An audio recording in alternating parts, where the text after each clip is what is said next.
Agents from the GCHQ department tasked with stopping ransomware attacks, which is when hackers steal data, lock computer systems and demand a ransom, say they're dealing with at least one incident every day. Well, the National Cybersecurity Centre is working with Marks & Spencer's after its IT system was shut down earlier this year, you may remember. Well, the BBC's Panorama programme has also been told that 2025 is likely to be the worst year on record for ransomware attacks. Over the last decades, and with the arrival of blockchain, cryptocurrencies like Bitcoin have capsized the economic world by giving individuals the power to interact with each other without any third party involved, neutralizing the role of official institutions such as banks, authorities, and other state institutions. Is it really, as some say, that blockchain will be the end of the state in its current form? Does this mean we are freed from institutions? Or will we still be governed by institutions of another kind?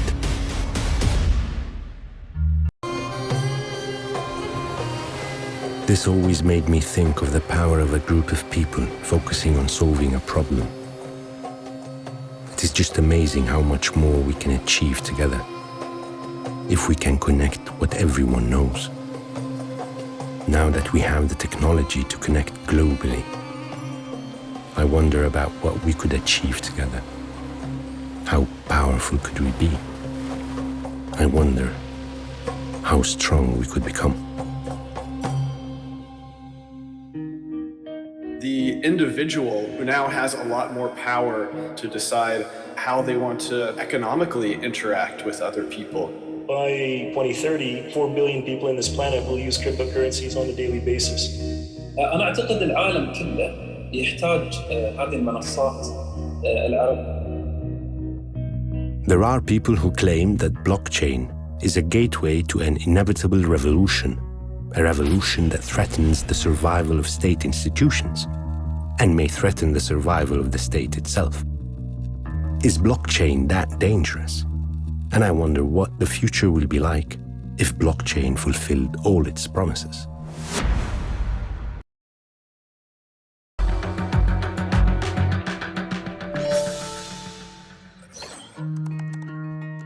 But first, I'd like to understand what blockchain really means and what its real potential is. Jameson Lopp uses his skills as a technologist to build tools that empower individuals. I'm lucky he's agreed to speak with me. Hi, Jameson. How are you doing? Hi, I'm doing well. Glad to be here. Can you explain to me what exactly is blockchain? So from a technical standpoint, a blockchain is just a data structure. It's a new type of database. You can think of it as a new way of storing historical data that has built-in integrity checks. How is blockchain connected to the internet revolution? And what kind of change does it bring with it? It really, of course, taken away the concentration of power of who can control communication and narratives. And it has turned the individual into someone who now has a lot more power to decide how the information gets shared and how they want to economically interact with other people. This is what we call peer-to-peer, and basically it means that you now are much more connected to everyone else in the world. You don't necessarily have to go through third parties because you're just doing it directly with whoever you want to interact with. How does blockchain facilitate peer-to-peer transactions?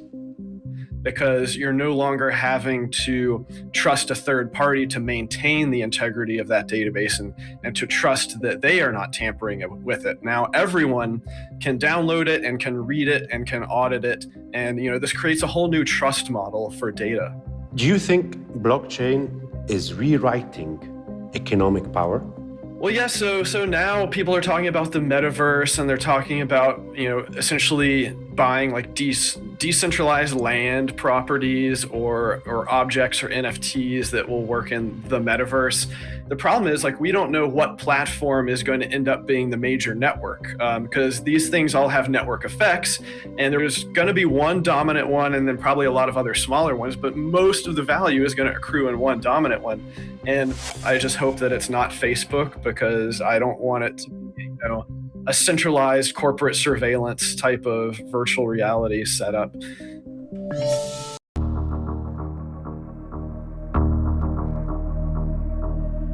It's an attractive idea that the basis for future interaction will be voluntary, horizontal, and secure.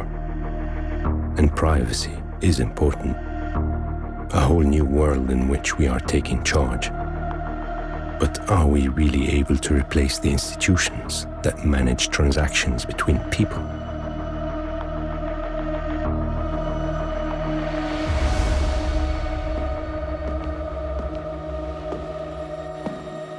There are people who say that we are able, and that we have already begun to liberate ourselves from the establishment's control, and that the revolution has begun. And their example is digital currencies, which is one of the applications of blockchain. There are people today who are able to live their lives normally without having to deal with banks, which are controlled by a complex capitalist banking system, and without needing to deal with traditional money, the price and issuance of which are controlled by countries. All this through digital currencies. We had built a gigantic world where people meant little. If blockchain brings a new beginning, we can choose to build a world for the people. Whether this brand new world is also fairer and more egalitarian will be for us, the individuals, to decide. He said to me they feel like Schrodinger's human because they feel both excited and terrified of AI. And something I often get asked is, how scared of it should we be? And I think actually it's okay to feel both of those things. It is exciting and it is terrifying. AI is a massively broad church. We talk a lot about generative AI because that's kind of become the showbiz element of it, hasn't it? AI that creates pictures and videos and poems and stuff. But there's a lot of AI tech that's not doing anything as sexy as that, that's doing disease diagnosis in hospitals and that sort of thing. And I think, that is a really important and perhaps less controversial use of the tech. It's the pace of evolution since the sort of faltering robots that I used to see 10 years ago to the skills that it has now are amazing. But there are other parts of this story, that we mustn't forget. We have to try to hold these companies to account. They need to be transparent about the environmental impact of this tech, which is huge. They need to be transparent about what data they're using to train their tools, where they're getting it from, and whether they should be paying for it. I haven't really seen any of them, despite commitment to doing so, I haven't really seen any of them massively step up to the table. الدول المسلمة هتبني آلات ذكية مختلفة عن بقية العالم. والله أنا أعتقد إنه في جزء من التقنية جزء منها عالمي universal. يعني لما نكون تطبيقات الذكاء الصناعي تحسن صحة الإنسان وتعالج أمراض لا نستطيع علاجها في الوقت الحالي، ففي جزء منه عالمي كوني سيقبل أو سيرفض بناء على أخلاق عالمية.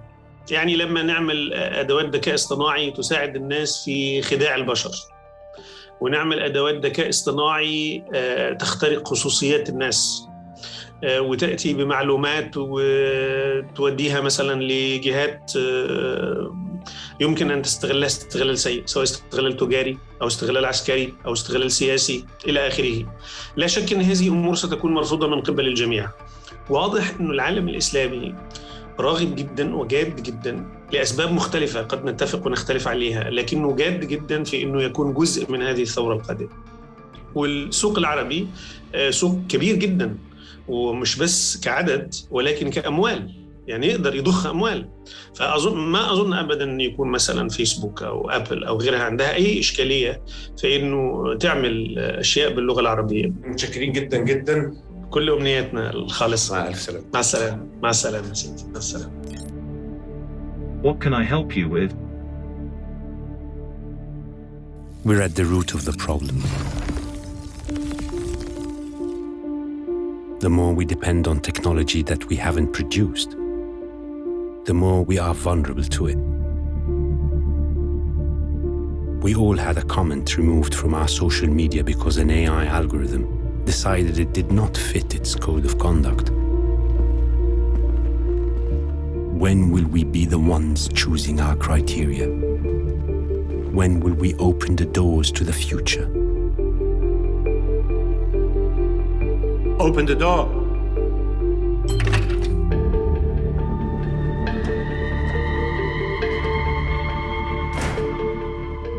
Maybe if singularity were to happen, we would at least be ready for it. That's if it hasn't already happened. What can I help you with? If singularity, as they refer to it, were to happen, would human beings actually feel it? That is a good question.